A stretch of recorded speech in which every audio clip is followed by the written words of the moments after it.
En uno de nuestros episodios anteriores hablamos sobre el mayor secreto de Dmitri Mendeleev, sobre un elemento importante que misteriosamente desapareció de su tabla.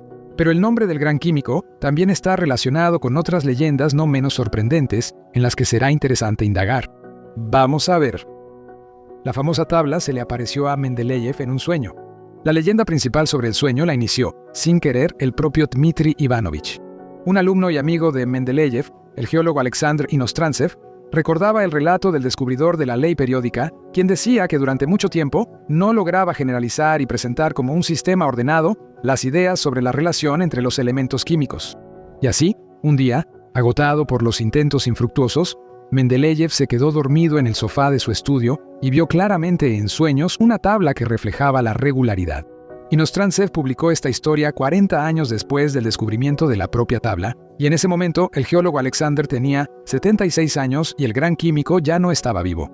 Además, los contemporáneos de Mendeleev señalaron en varias ocasiones que el científico tenía un sentido del humor extraordinario y le gustaba inventar historias fantásticas sobre sí mismo. Hizo una broma o exageró mucho los hechos. Al descubrimiento le precedieron varios años de trabajo preparatorio, como lo demuestran numerosos manuscritos y borradores. Aquí, por ejemplo, está la primera versión manuscrita de la tabla de Mendeleev del 17 de febrero de 1869. Y una vez, respondiendo a la pregunta de un reportero del periódico Peterbursky Listok sobre cómo nació la tabla periódica, dijo: «No es como lo suyo. Les pagan por línea. Tal vez pensé en ella durante 25 años. Me quedé un año más en la escuela por tener muy malas calificaciones. Mis padres decidieron enviar al hijo más pequeño, Mitya, de 7 años, a la escuela junto con su hermano mayor, Pavel, para que no se malcriara quedándose solo en casa. El futuro químico famoso era muy adelantado para su edad. Leía y hacía cuentas perfectamente. Pero como solo aceptaban en la escuela a partir de los 8 años, aceptaron al niño con la condición de que cursara el primer grado durante 2 años. Y más tarde, en los grados intermedios, Mendeleev no estudiaba muy bien, solo tenía éxito en sus materias favoritas. La calificación de regular era una visitante frecuente en su boleta de calificaciones. Especialmente no le gustaban el latín y la clase de religión. Sus materias favoritas eran la literatura rusa, que impartía Piotr Pavlovich Ershov, autor de El caballito jorobado, así como matemáticas y física. Lo promovían porque era avanzado.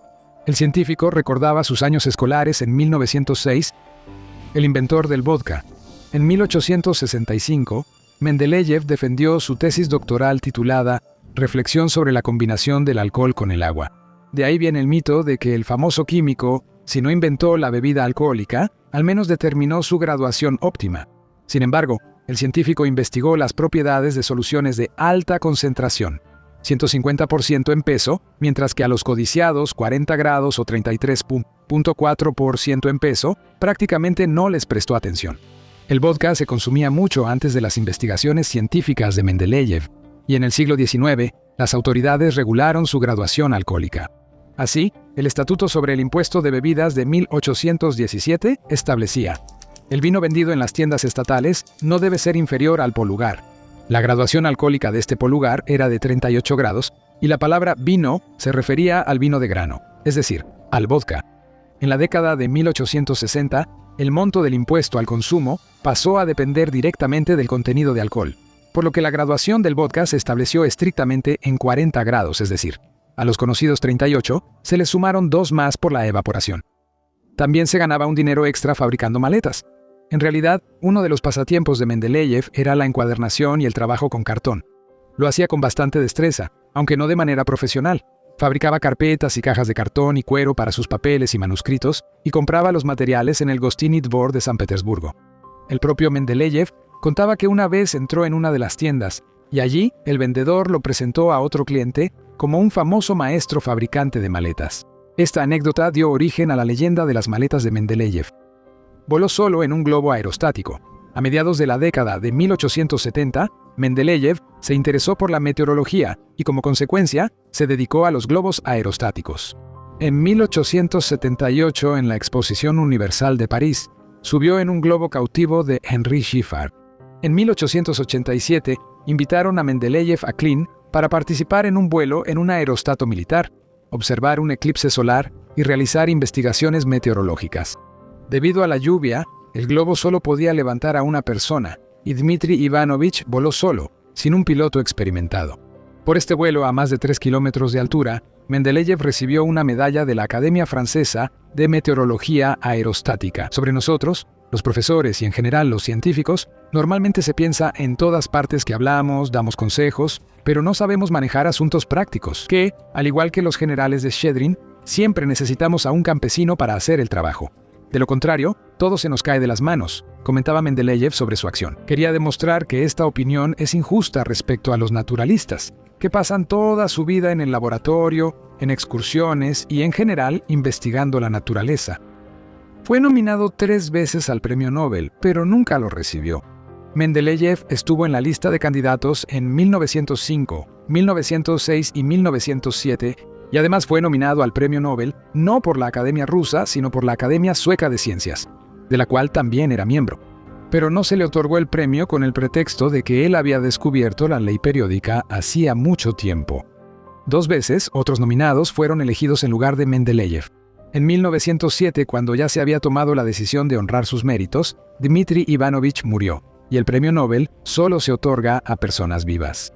Una de las versiones de por qué nunca le dieron el premio a Mendeleev es el conflicto con los Nobel. Mendeleev criticó en varias ocasiones a la familia Nobel por su actitud derrochadora hacia los recursos del subsuelo de los territorios rusos. En 1880 tuvo lugar un enfrentamiento público entre Dmitri Ivanovich Mendeleev y Ludwig Nobel, propietario de una fábrica mecánica en San Petersburgo y jefe de la compañía petrolera Hermanos Nobel, el mayor productor de queroseno. En esta producción, la gasolina y los residuos pesados se consideraban desechos inútiles y se destruían. Y fue entonces cuando Mendeleev propuso convertir esos residuos desechables en aceites, que eran 34 veces más caros que el queroseno. Esto representaba un golpe para el imperio petrolero de los Nobel, ya que sus competidores rusos podrían competir exitosamente con ellos. El industrial ruso Rogozin apoyó a Mendeleev en la discusión con Nobel, y siguiendo las recomendaciones del científico, comenzó a procesar completamente en la fábrica construida en el Volga. Procesar el petróleo, obteniendo de él, además de queroseno, aceites lubricantes de buena calidad. Desarrolló proyectos para la exploración del Ártico. El científico se inspiró en un informe sobre una de las expediciones polares organizadas por la Sociedad Geográfica Imperial Rusa. En 1897, junto con el vicealmirante Stepan Makarov, Mendeleev comenzó a planear una expedición por la ruta marítima del norte. El científico formaba parte de la comisión que se encargaba de la construcción del rompehielos Yermak. El inicio estaba programado para el verano de 1899, pero en el último momento, Mendeleev tuvo diferencias de opinión con Makarov respecto a la ruta y la dirección de la parte científica de la expedición, y renunció a participar en el proyecto. Sin embargo, esto no impidió que el químico continuara desarrollando diseños de rompehielos y planificando investigaciones árticas, aunque no se llevaron a cabo. Descubrió el secreto de la pólvora sin humo, realizando espionaje industrial. El mito de que Mendeleev obtuvo esta información mediante engaños o que reveló el secreto analizando los suministros de materiales a fábricas extranjeras fue creado por el hijo del científico, quien escribió en sus memorias un recuerdo infantil sobre una historia contada por su padre. En realidad, el químico inventó la versión rusa de la pólvora sin humo de una manera completamente académica. En 1890, él viajó al Reino Unido y Francia, donde se reunió con especialistas en explosivos y visitó oficialmente laboratorios y fábricas. En Francia, al científico le regalaron 2 gramos de pólvora sin humo para uso personal. Y con Inglaterra, Rusia tenía un acuerdo para intercambiar muestras de este tipo de pólvora. Después de realizar una investigación utilizando los datos recopilados, a principios de 1891 obtuvo una nitrocelulosa especial soluble, a la que llamó pirocolodio, la base para la futura pólvora pirocoloide. Desarrolló el sistema fiscal ruso. En 1889, por solicitud del ministro de Finanzas, Mendeleev trabajó en el proyecto de un nuevo arancel aduanero para productos químicos. Al año siguiente, formó parte de la comisión que desarrolló la arancel aduanero proteccionista de 1891.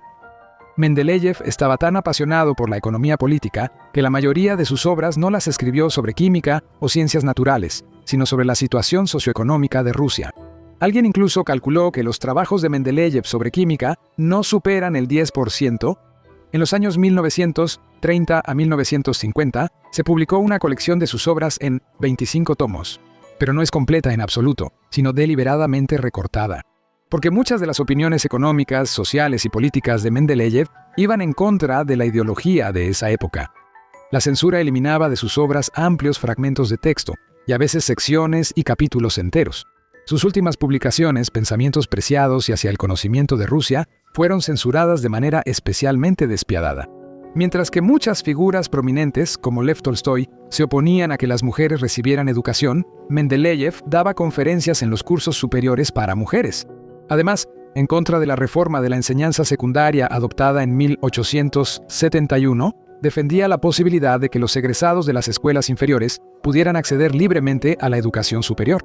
Cuando a finales de la década de 1890 surgieron disturbios y protestas entre los estudiantes relacionados con el fuerte deterioro de su situación económica y la restricción de sus derechos y libertades, Dmitri Mendeleev fue uno de los pocos que apoyó a los estudiantes.